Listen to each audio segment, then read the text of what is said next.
Good evening, everyone.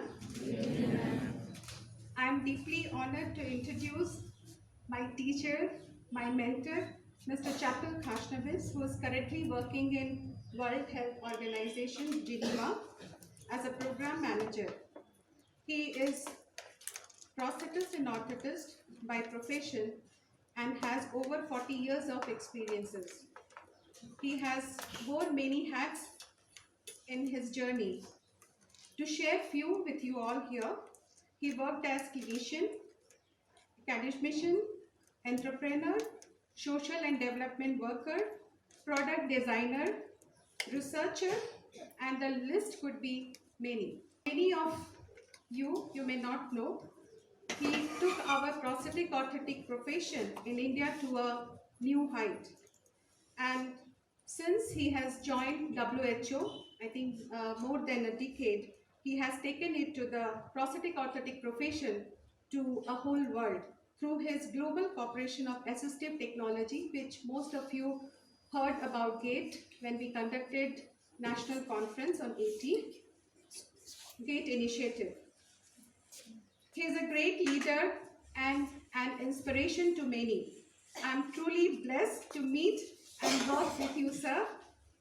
On behalf of Mobility India students and all of us here in this room, we warmly welcome you, sir, to share mantras of your success. Over to you, sir.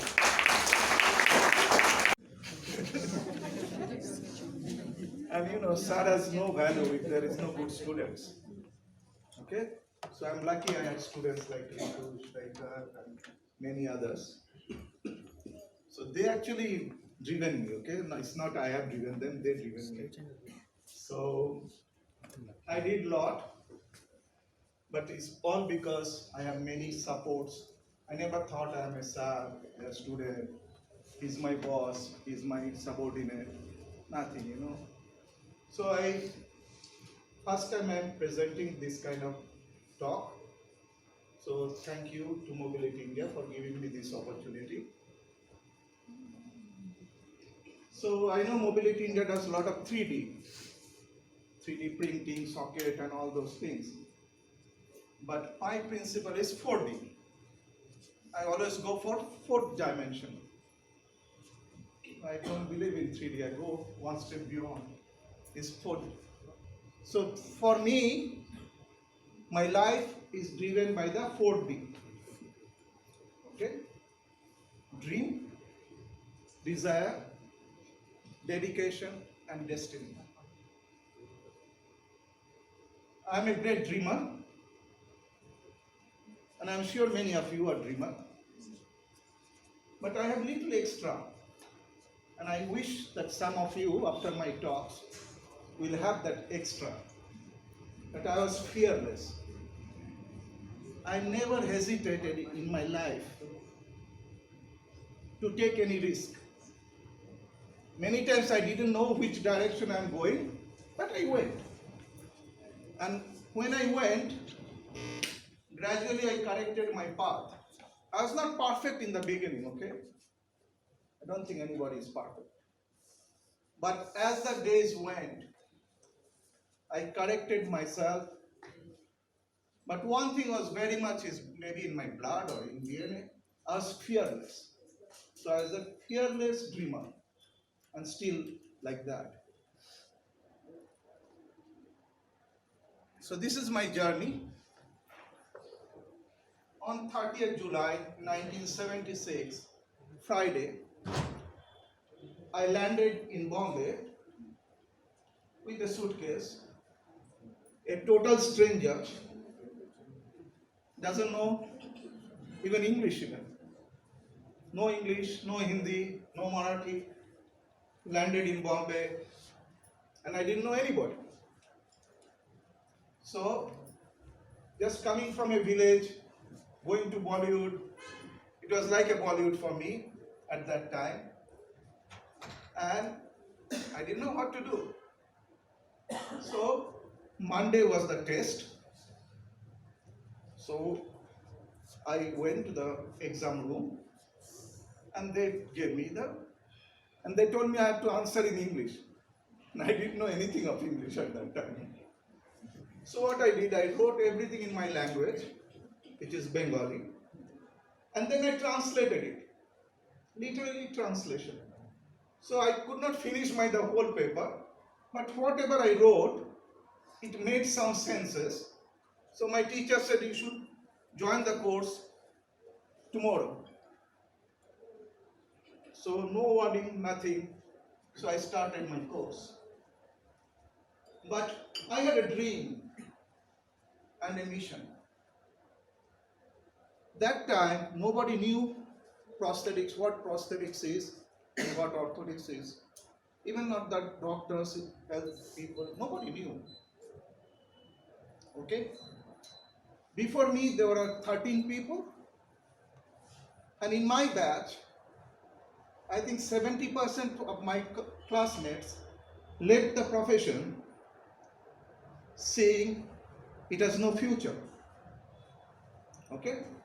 But I had a dream and I had a mission. I said, I'll make it work.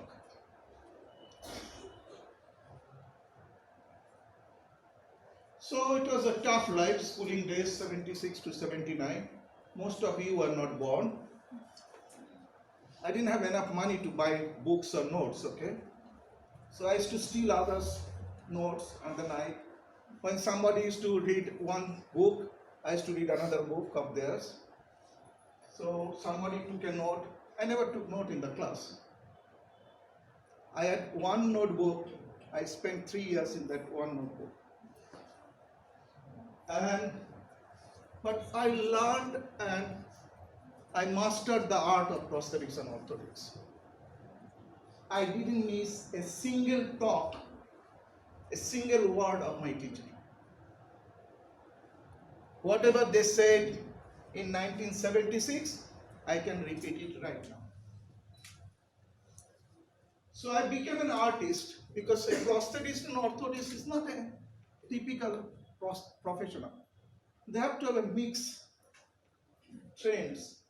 So I became an artist, I became a sculptor. Every piece of my work was an art. And then I developed a perfect synergy between my eyes, ears, heart, brain, and the hands. My hands were the tools, which was driven by my brain and the heart. And my eyes, I had the measuring scale inside my eyes. I can tell 1 millimeter difference even today with my glasses. So, and once you know this, about your own self, own confidence, you start looking at bigger dreams. So I had a smaller dream, and that time dream was completing the course. Challenge was the completing the course. Now my dream got bigger. My dream said, hey, you have completed the course, but what you will do? So this is what Mark Twain said, focus more on your desire than on your doubt. And the dream will take care of itself. That's what my life is. So the secret is love the course, love the subject. If you don't love, don't waste your time. Leave the course, go. Okay? If you don't love anyone, talk to them. Because unless and until you love anything, you cannot master in that field. Okay? Love is everything. And explore beyond books or notes. I never read all the books and the notes. Some books are so thick. But I used to spend time quite often in library and other places so that to acquire more knowledge. And I always focused more beyond the profession. Understood what others do, what physiotherapists do, what occupational therapists do, what the doctors do, what way they are different than me, how I can make a rapport and all this. And then obviously I became fearless. I was so confident, even my final exam. I was so confident. I said, it's a time for me to apply my knowledge and skills. And fearless. I was fearless. Even the teacher, the best teacher was in front of me, I has to teach him. I said, this is the way to do it. And why I do it? This is the way I do it. So like that. So my suggestion to all of you, dare to dream big. If you have no dream, you'll never be successful. Dare to dream big, challenge yourself, and start working towards realizing the dream. Many people only dreams. They think even in the morning they forget what they saw the night before, right? Dream is difficult to remember if it is not related to your life. So only you will remember those dreams which is related to your life. So you have the dream, work hard to realize the dream. And this is what Paulo Coelho said. When you want to achieve something, whole world will conspire to help you to get it. This is how it happened in me. I didn't know everything, but I think it was the whole world conspired to achieve me what I achieved so far. So this is what many places I go, first thing they ask, what I'll get out of this profession? How much money I'll get? What's the job? What's my future? Okay? So this is what John F. Kennedy said. Don't ask what your country can do for you, but what you can do for your country, right? I was quite driven by this statement in my school days, not later. And I said, don't ask what your profession can do for you. Think what you can do for your profession. So if you can do something good for your profession, then the sky is the limit. But if you wait your profession to do for you, then you are useless. So the same way I said, don't expect what others will do for you. You commit what you do for others. Many people, they hope, they dream and all this, and hope everybody will do for you. It doesn't happen. And even if they do it, you will not be the owner of that job. Somebody helped you to achieve something, and you are doing it. That's not the sustainable way. So I revived when I was a student. You don't believe. When I was a student, finally a student, I revived the Orthotist Prosthetist Society of India. It was a defunct society, nobody knew. 10 people kept it in their drawer. So I took it out from the drawer and I revived the society. So then, after my graduation, I went to Calcutta and joined this National Institute. I learned a lot. The government institute has advantages and also disadvantages. But I got addicted to the profession. Profession is my addiction. Okay? I got addicted to the profession and desire to something for the poor and the disadvantaged. In the government institute, what I have seen, the poor people do not come. First, they cannot come, and then they don't get the service what they need. So I said, okay, in the government institute I serve middle class. So what about the poor who doesn't come to the government institute? Because it's a very far off place. So then I started working with people like Mother Teresa, Geneva, Jack Fager, and all these people. And I was putting my Saturday, Sunday, even some of my office days in those projects to work for the poor and free. But that created tension. That created tension in my family, in my society, and they think I'm crazy. And my father said, I run a business. We have a family business called Calcutta Orthopedics. We had a family business. So their poor people are coming. I was giving them orthosis, prosthesis, whatever they needed, free. So my father's blood pressure used to go up. He said, I'm not opening a charity. I run a business. I have to make profit. I said, yes, you make profit. I'll give you the profit at the end of the day. But I cannot make profit from the poor and give it to you. I make more profit from the rich. I give it to you. But I cannot make profit from the poor. But tension was growing, and every night at the dinner table, that was the fight within the house. So I said, no, it's not enough.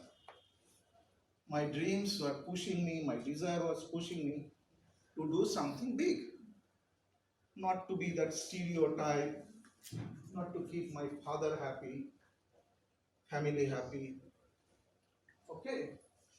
So on 24th December 1993, I left NIOH with a dream to do something big. And my father thought I'm mad, I'm crazy. I left a government HOD department senior, just like that. My reason of leaving, I still remember, my deputy director said, in the government office, doesn't matter how good you are or how bad, the chair works. I said, keep your chair, I'm going.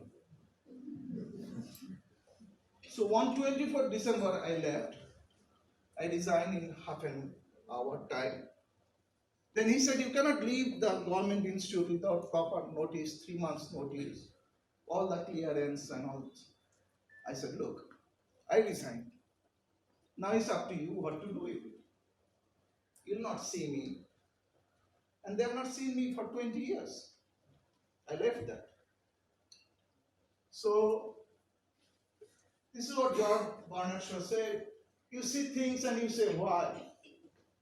But I dream things and I say, why not? Why can't I change? Why can't I do big things? My father said, do you have a job? I said, no, I don't have a job. How can you leave the job then? I said, I left because I want to do something different. I want to do something big. So again, the fearless dreamer landed in Bangalore with again a small suitcase, left the family behind, no knowledge of local English, no English, but learned English a bit studying in Bombay, no job guarantee, leaving my family behind. My father convinced my wife that don't go with him. He will not be able to feed you. He has no job. He cannot feed himself. How can he feed? Okay. So my father convinced my wife to stay back with my 6-month-old baby. So, but I landed in Bangalore with a suitcase. And on 2nd August 1994, we launched Mobility India.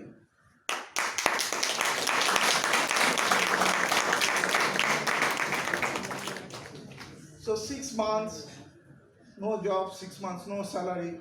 Lucky to have that without salary, some months you can run them. So we started Mobility India.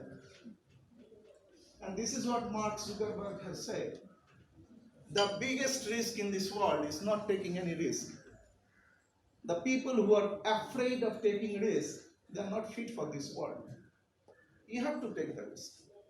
No risk, no gain. You have to challenge yourself. I always take risk. And that's why I think I'm a fearless. If somebody says you don't go there, there is a danger, I go there.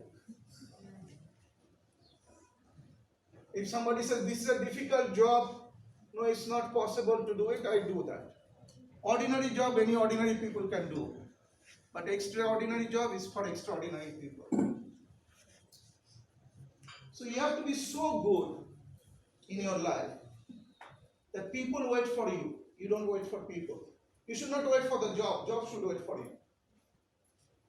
In my 42 years, I was never jobless even for a one day.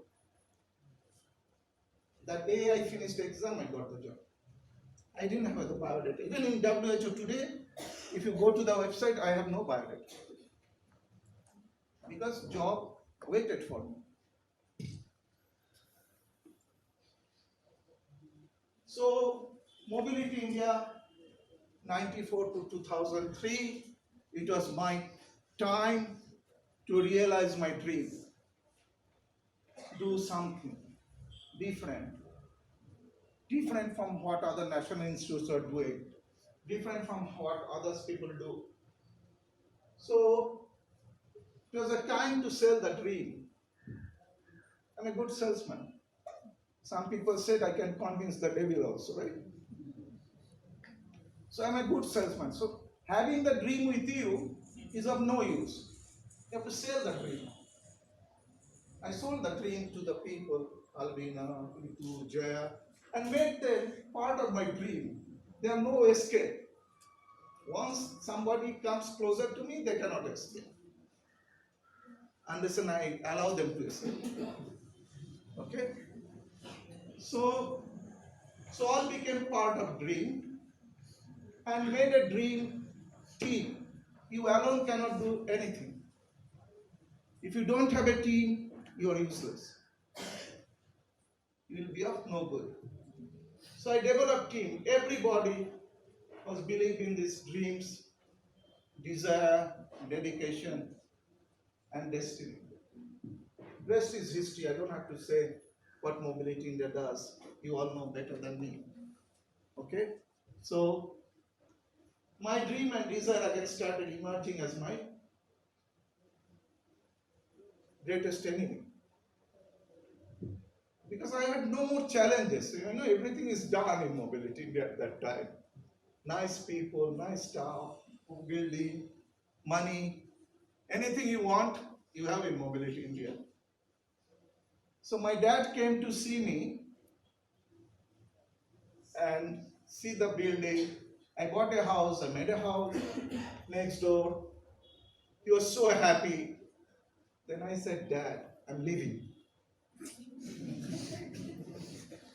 So he said, now he has gone completely mad. Again he told wife not to go with him. He will kill everybody. So I became from crazy to madness. But this is what John Lennon said. You may say I'm a dreamer, but I am not the only one. So Mobility India got its due recognition in this period and became a global player at that. So, but we started now understanding the global politics. Okay, why it is not a, why prosthetics, orthotics, why the wheelchairs, why the therapy is not a very attractive issue. Why still there are people struggling for the jobs of the market? So we tried to understand how the globally, who are the global players? What's their agenda? How we have to change this? So I tried to understand and tried to play, became a game changer. Many people used to hate me, but they didn't know how to avoid me. Because I was the only one mostly representing the developing country. There are all other people from the high income countries. Any professional body, global body you think, it was all dominated by few countries, few people. So I was the only one from the developing country, and they always thought I'm a pain. And I know I'm a pain. I'm convinced about it. But I have a right intention. So it was a time to go for realizing bigger teams, go global, and I say a big thank you to Mobility India for allowing me to go. And actually they didn't need me anymore. So So this is what Mahatma Gandhi said, be the change if you want to see the change, right? So 1st May 2003 landed in Geneva with a much more bigger dream. As I am going every day, passing in my life, my dream only becomes bigger and bigger. Okay, I changed something in India. Now it's time to change something in the world. So again, 1st May, I landed and joined disability and rehabilitation team of WHO and produced a lot of documents, That's what we do very good. But we changed the wheelchair sector quite a lot. We changed the prosthetic orthotic sector quite a lot. And I remember when I landed in Geneva, there may be 10 prosthetic orthotic schools in the developing world. But now there will be more than 50 prosthetic orthotic schools in the developing world. So this is what Albert Einstein said. Logic, sequential thinking can take you from A to B. Okay, here I go there. But imagination, dream, can take you much bigger platform, and you can do whatever you want, and it's everywhere. So this is what we did again. Because I was in the disability rehabilitation team, and I have understood whatever I do, I'll be under sub. So in WHO, there will be priority for global health, priority for disease, then priority for immunization, then rehabilitation, then disability, then assistive technology, then prosthetics. So I have no future. So my issue then started, how I can change the game, how I can make this prosthetic orthotics, wheelchair, all the assistive technology is more relevant to the global scenario. So to solve a bigger problem, one needs to understand the problem better and its determinants. Why it's like this? Why prosthetic orthotics? Why the wheelchairs? Why these are not selling? What's the problem? Why it is? And unless and until you know the problem, you will never be able to solve the problem. The people who know the problem, I believe, they also know the answer. Only thing, maybe you do not know how to solve the answer. And that's where your challenge comes. How I can find the answer.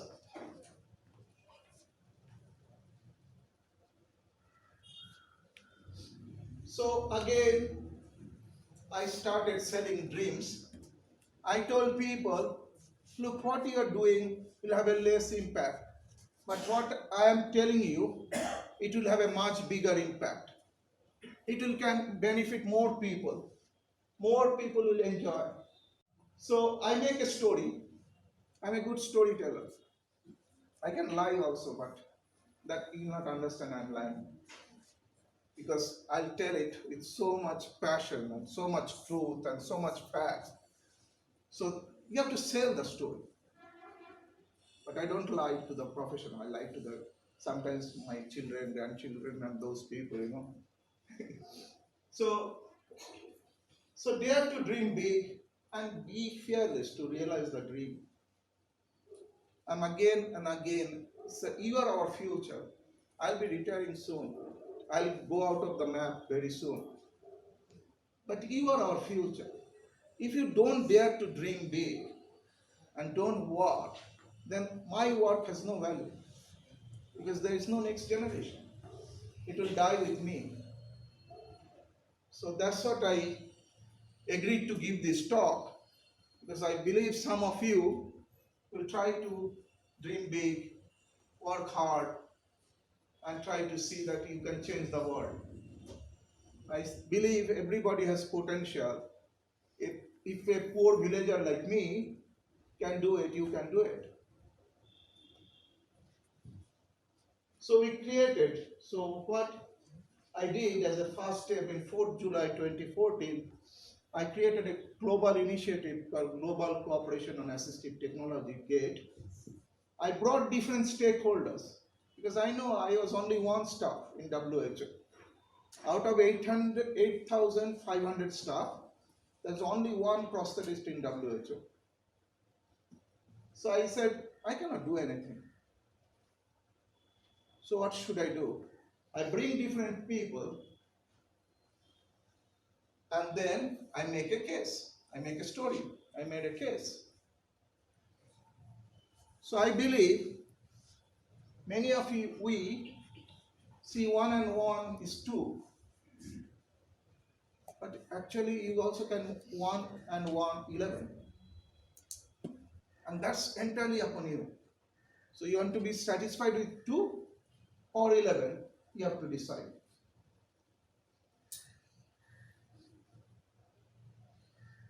So what I've done, we have produced these documents, which is priority assistive products list. Now many countries are following this list and trying to see that their country has this national list, trying to procure the products. And in the World Health Assembly, for the first time in 70 years, there's a discussion of assistive technology.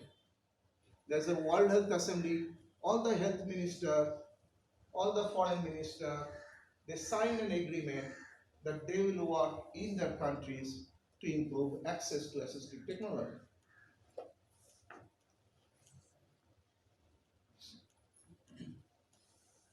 So we also launched 2 more global 80 initiatives. One is called 80 scale and one is 80 20 30. And we got the British Prime Minister to launch this. That link is there. Can you play it?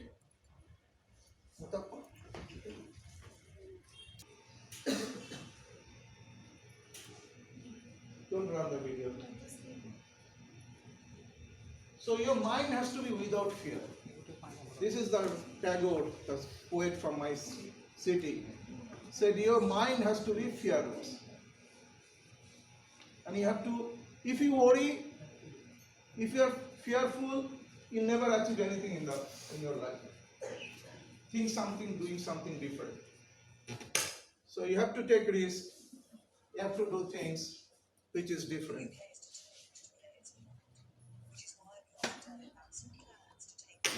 In a new global partnership for assistive technology. It is a multi-million-pound programme that will transform access to life-changing technology such as hearing aids, wheelchairs, prosthetic limbs, and even something as simple as glasses.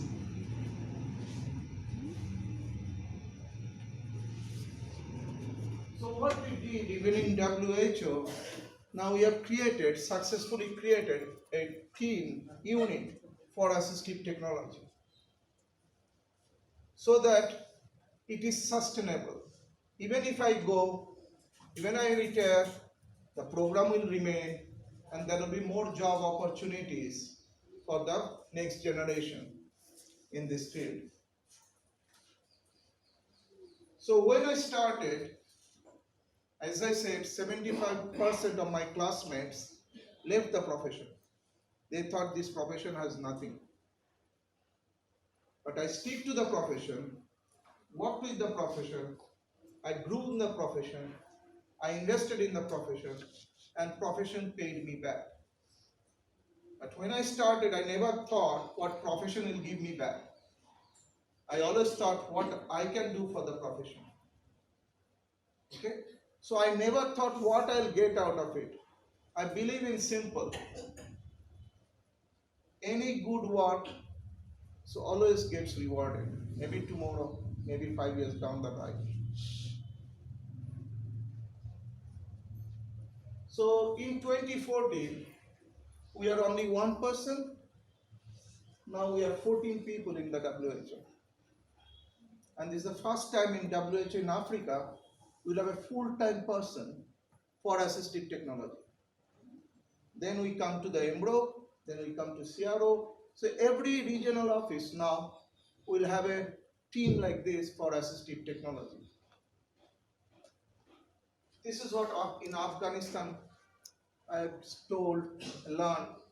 Every river starts by drop. So even one of you can make a change, but you have to make 1 + 1 = 11, not 2. So what I learned, major lessons in my 40 years of life, career: love your study, work, profession, what you do. If you don't love, don't do it. You're spoiling the work, wasting your time. If you don't love anything, don't do it. It's complete waste. It's waste for everybody. Even it's waste for your parents, who may be putting a lot of money with the hope that you will do something very good and all, but actually you're not doing. Learn the core and allied subject. I know prosthetic orthotics, but I also know physiotherapy, I also know nursing, I also know occupational therapy. So all the allied field related to my profession, I know. I'm not a master, but I'm a jack. Be an innovator. Challenge yourself. Do something every day. As I say, ordinary job for ordinary people. Extraordinary job for extraordinary people. Okay?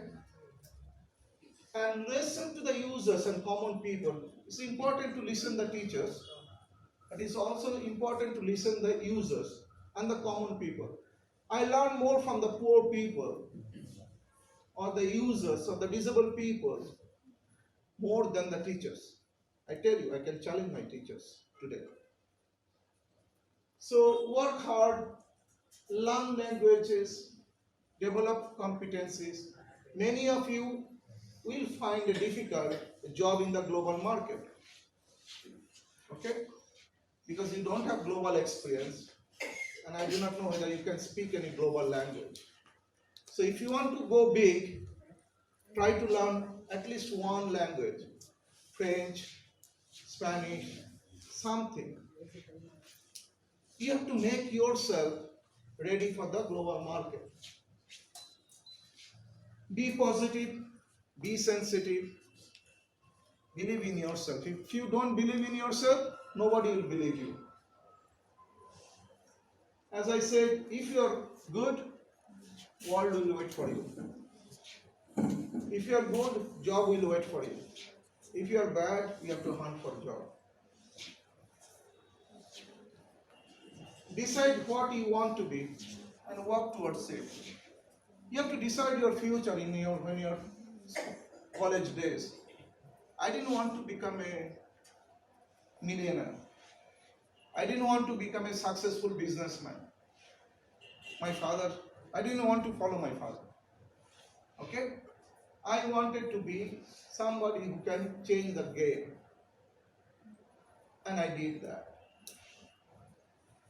So dare to dream big, but dream comes only when you desire and dedicate. Many people see the dreams, they will get lottery, they will have a nice, beautiful girl or boy to marry and all this. Those have no value. So you have to have a desire and dedicate yourself. If you don't dedicate yourself, you'll never get the result. And that makes you different. So I strongly believe in your dreams, and if you are convinced that your actions will benefit others, then do it. Don't wait for it. Just do it. If you can't take risks, you're not worth living. So, but we are our own enemy. The people like us, we are our own enemy. Our dream never stops. Even night I see dreams, okay, this is what I need to do. Dreams has no limitation, never stops coming. If you're really serious about something, it keeps on your head. I still see dreams. And this is my biggest dream of this year, that we are launching a big Africa 80-20-20 mission. So we want to choose few African countries and develop a national assistive technology program, which will be bigger than Mobility India because it will be 80 India kind of thing. And this, so this is my journey of dreamer, fearless dreamer, and I'm thankful to everyone who contributed in this journey. And I say what Steve Jobs says, the only way to do great work is to love what you do. This is my life. Thank you. Dreams and journeys like that. Was there somebody to guide you? Because anything we dream, it has to come into actions. Maybe a lot of challenges could be there to foresee or something. But somebody would be there, no, you do it, we are there behind or something. What was your guide or a support to taking that steps without fear? Means, to be honest, I had no guide. Because the profession was new. Nobody knew the prosthetic orthotics profession at that time. So it has advantages and disadvantages. Nobody could guide me, but at the same time, nobody could restrict me. So I made my own road. I hit some obstacles time to time. I failed in some places, but I didn't stop. And that's why my best, oldest teachers still loves me, and we have still a very strong bondage and linkage, because they understood me maybe a little later. So everything has some advantages and disadvantages, but the thing is that your guts, what your guts is saying. Even when any client used to come, I many times went out of the book, out of the notes. I believed my heart, my guts, and did something. To be honest, I didn't have anybody like that. But that doesn't mean that whatever I achieved my alone. There are many people, from Jaya, Alvina, Minstraker, even you, all of you contributed. I am the collective, culminative actions, all the people. Even I learned so much from the slums of Banashankari, slums of Nairobi, Kibara. So I learned from a lot of people, and I tried to process that learning to an action. But if you know my big bosses, if you know my history, you'll not find anybody who really influenced my life in that way. But I had some good support staff.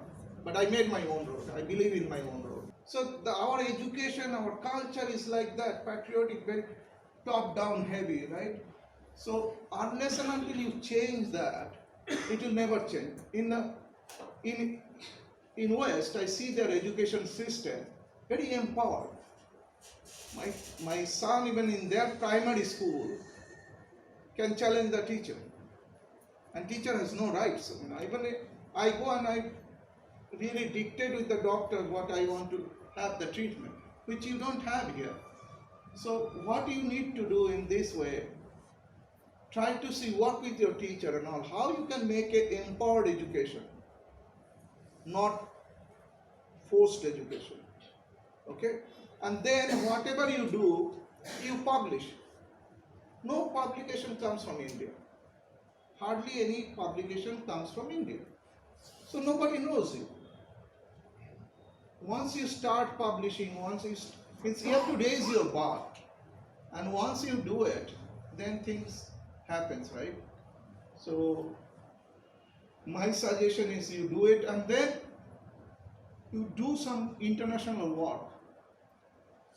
Doing the same work in your small areas and all will never give you the global mileage. When I was in Mobility India, you'll not believe, there's nobody, no Indian prosthetic orthotics used to work in ICRC or any international organization. Most people went out of Mobility India to do that. So I was breaking that barrier. Okay? And now they look at Indians because they have realized that Indians workers are sincere and more hardworking and less challenging. So we have some values. We respect elders, we respect others. So how we add our values with our competency, then we will be the most sellable commodity in the world. To know how you were running your own race. He has given service to people around the globe, so I think he deserves the standing ovation. A big applause to him. Please.